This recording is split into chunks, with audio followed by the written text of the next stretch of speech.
About an hour ago, I literally just finished watching Arcane. Have I ever played League of Legends before? No, but after finally catching up on Attack on Titan and Breaking Bad, it was about time for me to watch Arcane.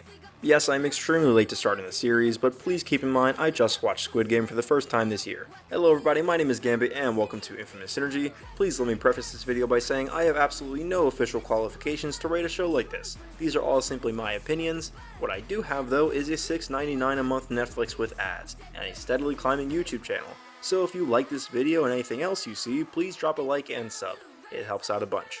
Season 2 of Arcane recently released, so I will be avoiding spoilers as much as possible. So let's begin.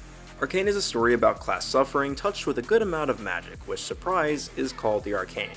Also featured in this story are some of the best looking fictional characters I have ever seen. Seriously, what kind of enlightenment did the team reach when making these designs? And when I say best looking, I mean they're almost all 10 out of 10s on the Smash scale. You have Jace as the Bachelor, Jinx for the people who like him a little crazy, and of course Vi and Caitlyn are hitting hard in the mirror and on the field. The list just goes on. I mean, look at Mel, she looks ethereal. I'd go as far as to say heavenly. You even have Silco and Victor for the girls who like their men looking like they're on death's door. The options for body pillows are endless. Sorry Gojo Body Pillow, you're gonna have to take a backseat on this one. The face cards on this cast are insane. Amazing job to the team at Arcane for making some of the most attractive fictional characters ever. Good job. Speaking of likable characters, there is one thing Arcane does great, and it is make likable characters. Even characters I am not supposed to like in the story, like the main villains or conflicting side characters, I still like them. Some of the side counselors come to mind. Every one of the cast members is pretty interesting to watch, and it's always super fun watching them interact with each other. Even if not everyone plays a significant role, I still have some care for almost all of the characters, and that's a hard thing to do. As for Arcane's story, I would say it's actually pretty good. The story really never managed to blow me away personally, but that doesn't mean I did not enjoy it. If you really love Arcane's story, I am not saying not to do that. I was really hoping to see some kind of big twist or turn, or something that would leave me on the edge of my seat, but the show really never delivered that for me. Sorry Life is Strange, you may never be topped.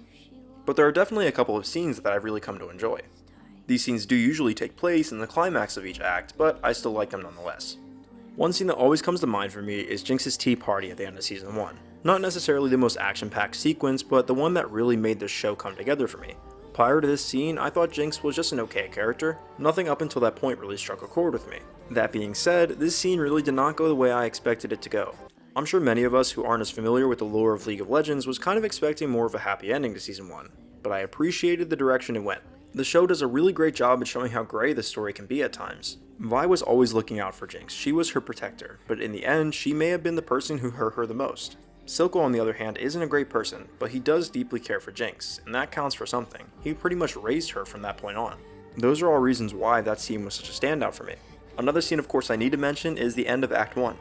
It was pretty heartbreaking seeing Vi and Jinx get separated for the first time. I mean, both of their actors did such a fantastic job at delivering these scenes. And to think that just this one moment had such a huge impact on the show. My other favorite scene is most definitely the bridge scene with Echo. I mean, come on. The choreo there was pretty good, I can admit that. And honestly, I completely thought his character was just done there, but I'm very glad they kept him around.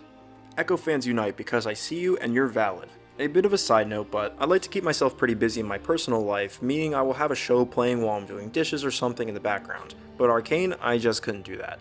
I was pretty much forced to be sad the entire time so I wouldn't miss anything, and that's a really good thing. The show wastes absolutely no time and almost every moment featured is really important.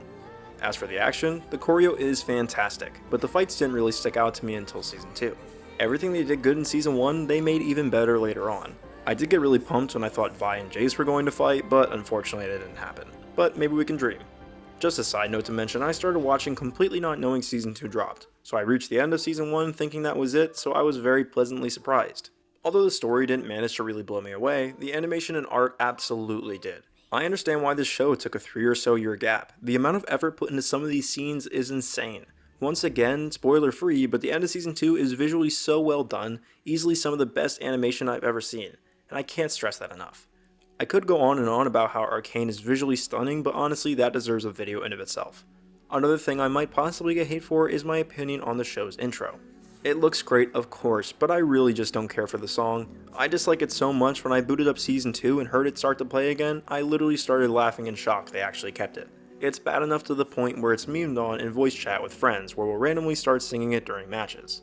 Do I actually dislike the song itself? Not really. My issue is it's such a radio song that it kind of feels out of place. Like if you listen to Let It Go from Frozen, although sure it can be played on the radio, you know it was made for Frozen. And if you still don't get what I mean, watch the intro with a couple of other Imagine Dragons songs.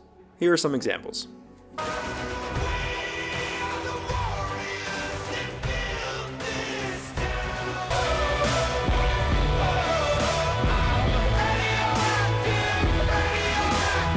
And now listen to the regular intro, and hopefully you see what I mean and I'm not just crazy. As for the rest of the soundtrack, Paint the Town Blue is definitely one of my favorites. I haven't gotten to delve too deep into the full listen yet, but I definitely plan on doing it sometime soon. The show does an amazing thing and really makes it a lot easier to get into League of Legends lore as well. While I personally just don't own a gaming computer, so I've never had the chance to play, Arcane allows me to have that experience by simply booting up Netflix and enjoying. And I think a lot of people feel the same way. It's managed to reach a really large audience, and it deserves it. The music, the characters, and my god, of course, the visuals. Arcane is a product of something already so famous, but in my opinion, it really didn't need the platform to stand on its own. I hope the team really does continue to do such an amazing job with whatever project they work on next. I did hear we're not getting a Season 3, I'm not sure if someone can confirm that for me, but whatever they put out, I'm definitely going to be watching. We are by no means an official review channel here, but I can definitely recommend giving Arcane a watch through if you haven't done so yet. And also, please take a moment to tell me who your favorite character is down below and explain to me why it's Caitlyn. Just kidding, that opinion doesn't need explaining. But on a more serious and genuine note, please let me know what you think of Arcane down below, both seasons 1 and 2, considering I just finished it all. Do you have similar feelings to me, or do you feel the complete opposite? I'm excited to hear what you all think. Thank you everyone so much for watching, and I'll see you all in the next one.